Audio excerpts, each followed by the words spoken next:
This used to be a car museum in St. Francis Xavier. Now it's a Bitcoin mining / agriculture operation. Let's check out what's inside. First, let's explain a bit about Bitcoin. This is actually what all the excitement is about. They actually all get mined from a computer just like this. It's a cryptocurrency or a digital currency. Right now, one Bitcoin is worth about $19,000.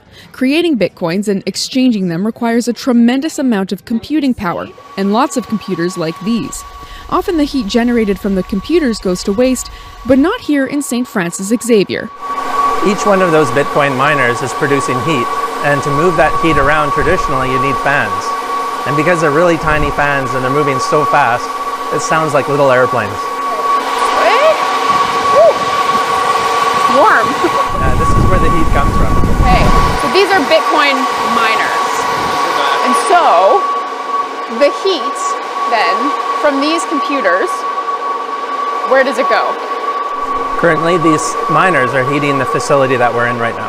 The heat then heats the building space. The building space then gives us the flexibility to grow different things. We have a project with some dairy farmers, and then over here you can see that we're growing some lettuce. So it really creates an opportunity for us to use heat in a very different way than you'd think about it. So you just clicked on some water for these plants. Where's that water coming from? That water is coming from actually the main floor, and that's where we keep our fish. Can we see the fish? Of course. Okay, let's go see the fish. So what kind of fish are these? These are Arctic char. And how do they relate to what we saw upstairs? So Arctic char is a very prized possession in Manitoba. And most important, they're really great at making fertilizer.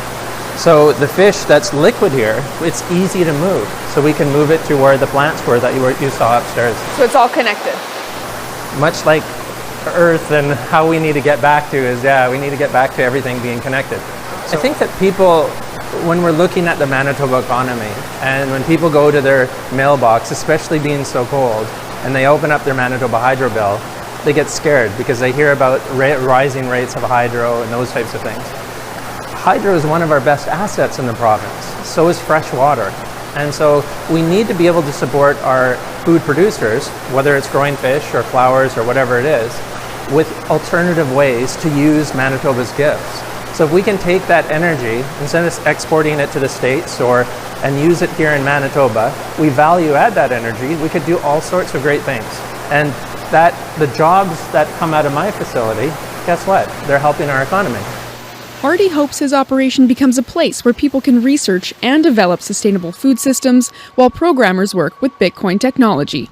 Sam Sampson, CBC News, St. Francis Xavier.